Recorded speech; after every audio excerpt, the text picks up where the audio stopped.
The calumnia is one of the masterpieces of Botticelli. Maybe it's not the best known. When persons go to Uffizi Museum, they tend to go to the Spring or the Birth of Venus, but in fact they should go to see the calumnia. It's another work, another style in Botticelli. It's a later work, but maybe the last great masterpiece. It's dated 1496. That is to say, in a period when the great high days of Lorenzo il Magnifico were finished. Lorenzo himself died four years beforehand, and Italy was not in the same shape. French were around, Austrians were around, there was a big tension. And you can see it immediately in the work, in the style. You continue to see the same faces, the same colors, but they are not bright as they used to be. This is also the reason for which this work is so interesting. You find the same materials, the same words, the same dictionary that he used to have in his most famous works, but now they are a bit changed due to the different course. And I decided to look into this work because it talks not only about the Greek culture, as those big masterpieces are based on, but also on Jewish roots and on Christian roots. And this is really the scope of our special museum here. Now let's go into this artwork and let's try to see what is the basic message, the one that you can immediately feel once looking into it. And let's look also at the others that, according to the Botticelli tradition and to all the tradition in that period, are a bit less evident. But we should always keep in mind that we are now in an era of images in which we don't have to put so much effort in understanding each image because we have so many all the time. While in those days, persons had the time to look at the few images that they had in front of them, so they had also the time to understand the full message. So let's go back. It's 1496. It's already a period in which the famous Savonarola in Florence was in full power. And Botticelli presents this calumny that is called in more complete title is The Calumny of Apelles. We are again in the Greek culture. It's a story that has to do with Apelles himself. That is to say, and the king Midas, that led by or deceived by suspicion, by ignorance, is somehow taking a wrong decision concerning a poor man that is brought there, while he's not absolutely, or this is the feeling, the right target to his wrath. On the contrary. And in the end, in the left end of this picture, you see the virtue there, this naked, and is totally in a strong position against the figure that is close to him, totally in black and in grey, in very dark colors. And it is clearly a negative figure. Now, the whole rhythm is a typical rhythm of a Greek frieze. This is the same rhythm that you can find in the Parthenon and in all the typical Greek culture. You may say we are talking only about that, because it's a palace, it's a frieze. You have also the females are with a special blonde hair that you may immediately connect to Botticelli, but there is not only this thing. Why? Because First of all, first of all, look into the colors of this blonde hair. It's no more so bright, the way that is in the Birth of Venus. And also the figures, the faces, are less calm, are more intense. We are already in a somehow expressionist phase. And one may think, one may think, why? This is the last Botticelli painting of this type.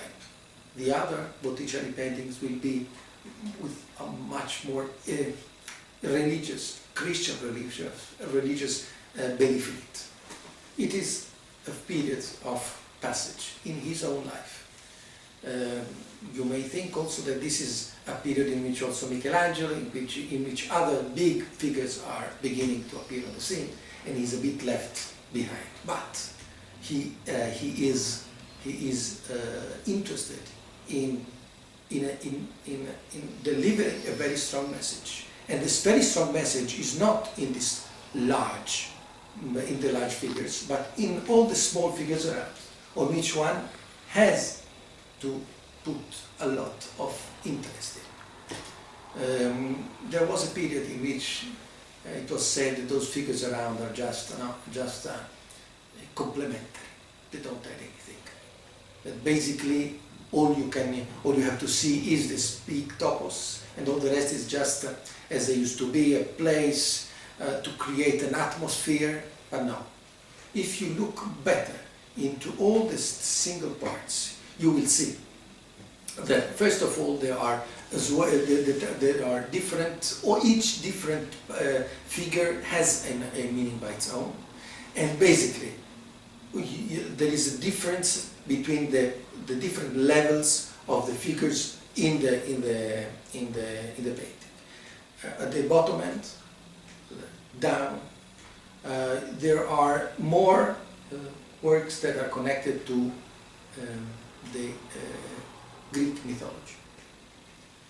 Greek mythology on different elements that are somehow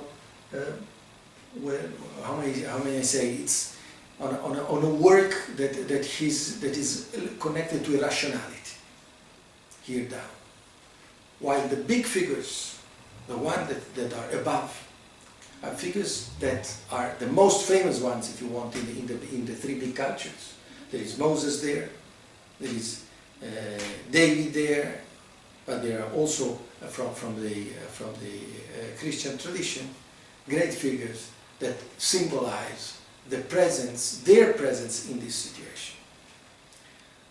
One may think, and it's a theory, that all this has to do with poetry and with the value of poetry also in a period of such difficulty. In fact, Poliziano, the famous poet of that period, wrote his last poem regarding exactly this story of Apelles.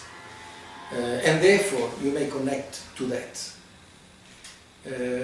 But I think that what is really interesting here is the effort to mix different cultures. His reference is no more only Neoplatonism, is not more only Greek philosophy. He is interested in how different also Christianity and also Judaism can look into the Greek past and can give a different way of looking at the past. And therefore, when you see also this figure, this gray and